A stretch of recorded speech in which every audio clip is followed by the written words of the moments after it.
Ramadan craft please എന്നൊരു comment ഉണ്ടായിരുന്നു. അതിനെന്താ, നമുക്ക് ചെയ്ത് കളയാം. ഇനിയും വൈകിയ നോമ്പെല്ലാം കഴിഞ്ഞ് പെരുന്നാളാവും. അപ്പം ഞാനിവിടെ പള്ളിയുടെ പിക്ക് പിൻട്രസ്റ്റിൽ നിന്ന് ഡൗൺലോഡ് ചെയ്തിട്ട് അത് പ്രിൻ്റ് എടുത്തിട്ടുള്ളതാണ് കേട്ടോ.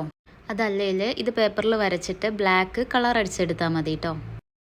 നിങ്ങൾ കമൻറ്റിൽ പറഞ്ഞിട്ടുള്ള ഓരോ ക്രാഫ്റ്റും നമ്മൾ പതുക്കെ അധികം ലൈറ്റ് ആവാണ്ട് തന്നെ ചെയ്യുന്നതാണ്. പള്ളിയും ലാംപ്സും മൂണും സ്റ്റാറും എല്ലാം ഒന്ന് കട്ട് ചെയ്തെടുക്കുക. എന്നിട്ട് ഒരു A4 ഷീറ്റ് എടുത്തിട്ട് അതിനുള്ളിൽ ഒരു ഗ്ലാസ് വെച്ചിട്ടൊന്ന് റോൾ ചെയ്തെടുക്കുക കേട്ടോ, ഒരു ഷേപ്പ് കിട്ടാൻ വേണ്ടിയിട്ടാണ്.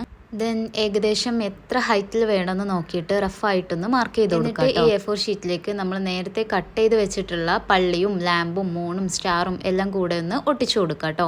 ലാംപ്സ് എല്ലാം തൂങ്ങി കിടക്കുന്ന പോലെ തോന്നാൻ ഒന്ന് ലൈൻ ഇട്ട് കൊടുക്കുക കേട്ടോ. ബ്ലാക്ക് കളർ വെച്ചിട്ടൊന്ന് ലൈൻ ഇട്ട് കൊടുക്കുക. ദെൻ പള്ളിയിലെ ആ ഡോർസ് പോലെ തോന്നിക്കുന്ന ആ വൈറ്റ് പോർഷൻസ് ഒക്കെ ഒന്ന് കട്ട് ചെയ്ത് കൊടുക്കുക കേട്ടോ.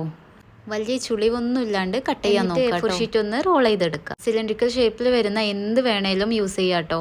എന്നിട്ട് ഫെയറി ലൈറ്റ് വെക്കുക. അതിൻ്റെ മുകളിൽ കൂടെ ഈ റോളും കൂടെ. റമദാൻ ഡെസ്ക് ഡെക്കോർ ഇവിടെ റെഡി ആയിട്ടുണ്ട്. പേപ്പർ റോളിനുള്ളിൽ ഗ്ലാസ് ഇൻസേർട്ട് ചെയ്തിട്ട് ഗ്ലാസ്സിൽ ഫെയറി ലൈറ്റ് വെച്ചിട്ടും ചെയ്യാം. സംഭവം കുറച്ചുകൂടെ സെക്യൂർ ആയിട്ട് ഇരുന്നോളും.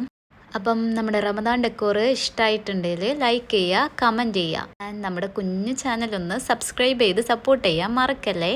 അപ്പം ഇഷ്ടമായിട്ടുണ്ടെങ്കിൽ ഒന്ന് ട്രൈ ആക്കി നോക്കാം. സിമ്പിളാണെടോ. അപ്പോൾ ഓക്കേ, ബൈ.